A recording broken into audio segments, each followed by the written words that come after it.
Conduct competency assessment.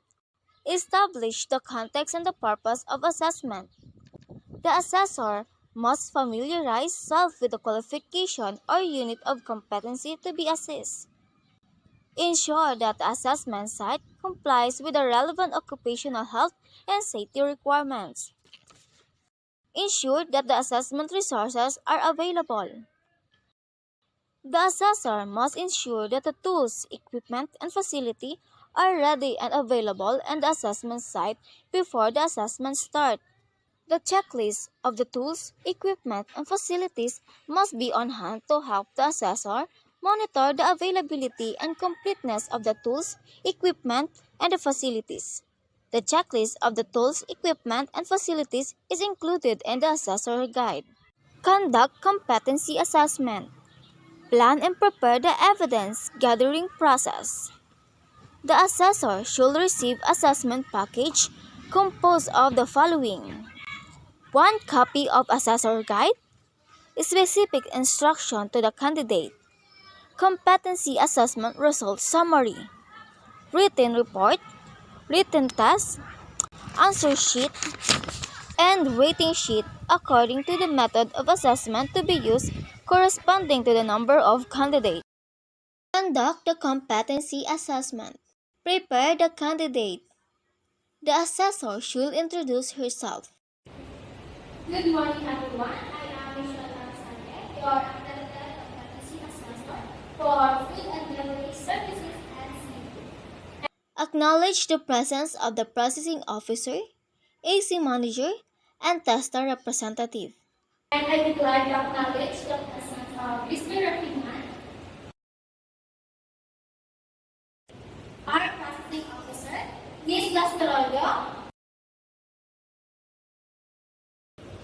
our AC officer, and Mr. Baal,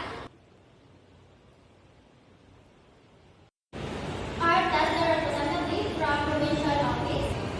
Good morning, ma'am. Good morning, sir. You don't have to worry about their presence.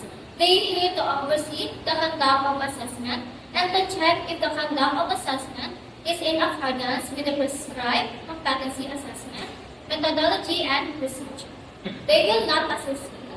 Before we proceed, may I inform you that we are being recorded and live streamed through the CCTV camera and the TASDA Alpine, Provincial Office, and TASDA Regional Office. I have here your consent form, which may be, including the agreed to be recorded and to other terms, including the sharing of your CCTV footage to authorized representative indicate in this form.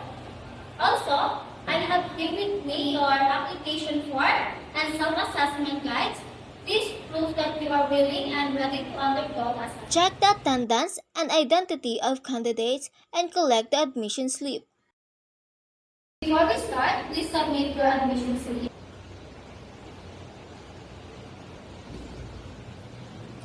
Instruct the candidate to sign on the attendance sheet. As I call your name, please acknowledge by raising your hand and sign the attendance sheet. Ms. Panduela.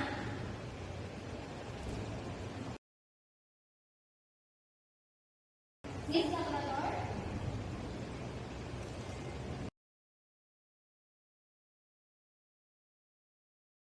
Present to candidate the accomplished application form with self-assessment guide. I am here with me your accomplished application form and some assessment guide.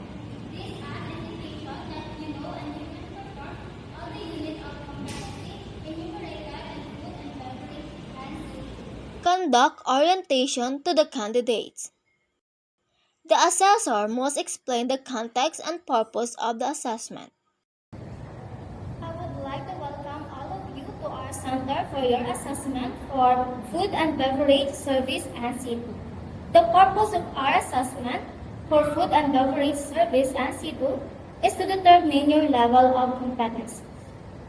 This qualification consists of competencies that a person must achieve to provide quality food and beverage service to guests in various establishments such as hotel, restaurant, cafes, bar, or ship and other food. Qualification or unit of competency to be assessed.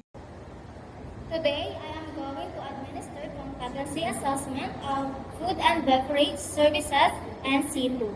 The qualification for food and beverage service NC2 composed of basic, common, and core competency. For our core competency, 1. Prepare the dining room, restaurant area for service. 2. Welcome guests and take food and beverage order. 3. Promote food and beverage products. 4. Provide food and beverage service to guests. 5. Provide room service. 6. Receive and handle guest concerns. Tasks to be performed and the evidence to be The collected. different tasks to be performed for our food and beverage services and C2 assessment are the following. Prepare the dining room for service 2 hours. Welcoming guests and taking food the beverage order 2 and 30 minutes. 2 hours and 30 minutes. Promote food and beverage product 2 hours. Provide food and beverage service to guests 2 hours.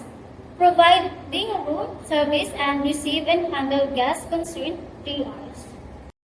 Assessment procedures to be undertaken. To determine your knowledge and skill to the food and beverage services and C2, the assessment method we will use will be written test, demonstration, and oral questioning. This assessment method can help to measure your unfailing knowledge and skill. Needs of the candidates to be considered during the assessment. We also have things that need to be considered. If there are any religious practice being observed by your religion, just tell me so that I can allow you to observe whatever you are required to do by your respective religion. For example, if you need to pray at a specific time, this day tell me and I will allow you. For your personal needs, the laboratory located at the end of the hallway, and you can also take your meal at our canteen. It is located in our lobby. However, during our assessment, you are not allowed to leave the premises of the assessment center. Allowable or reasonable adjustment when applicable. Do you have any difficult understanding the given instruction? Please don't hesitate to inform me because we are willing to translate for you. Also, during the written examination, if you have a dilemma writing down your answer, don't be shy because we cannot set your answer verbally. Do's and don'ts during the assessment.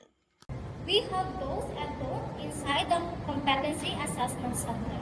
For our those, follow the security policy and procedure of the assessment center.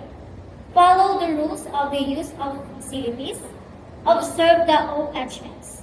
For our goals, we have using cell phones during assessment and taking pictures is not allowed. Leaving the premises of AC without consent of assessor or any staff.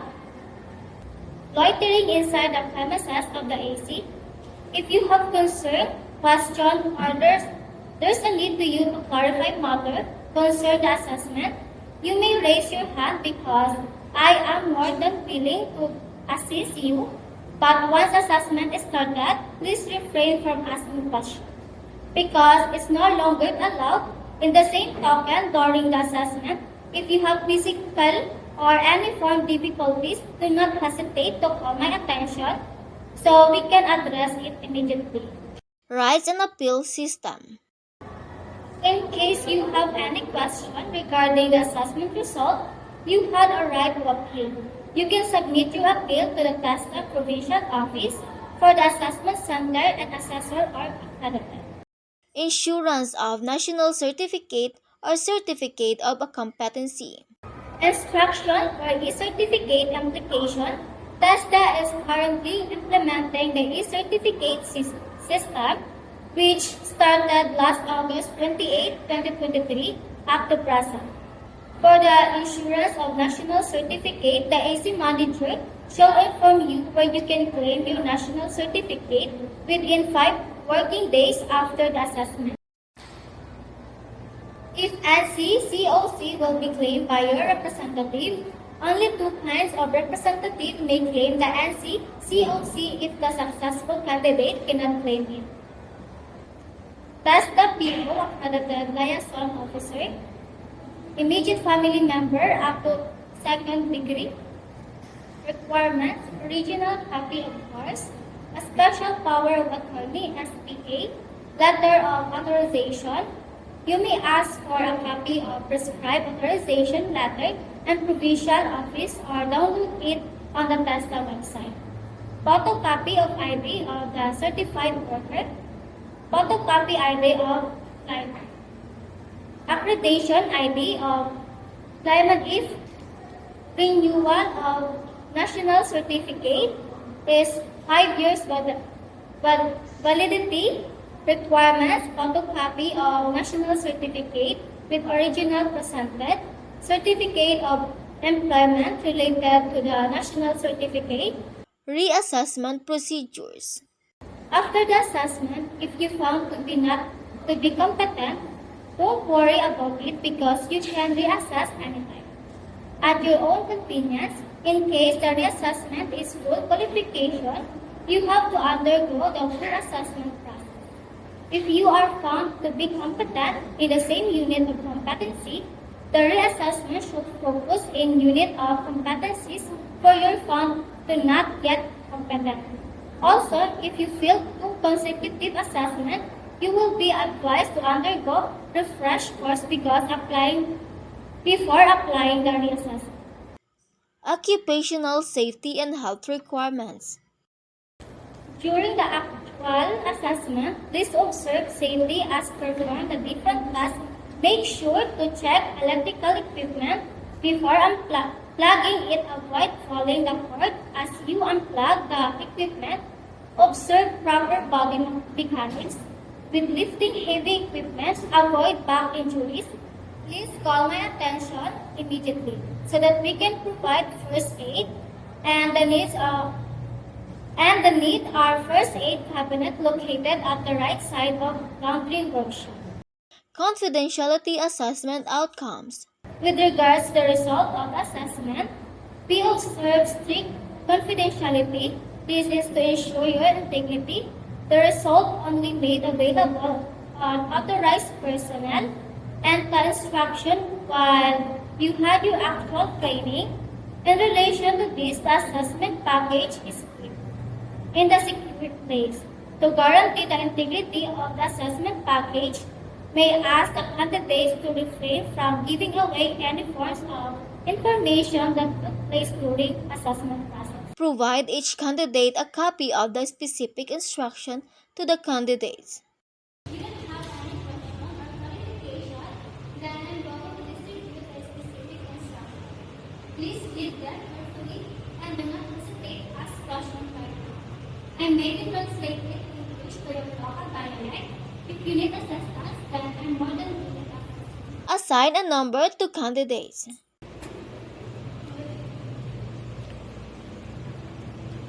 I will give your assigned number. Please call me now.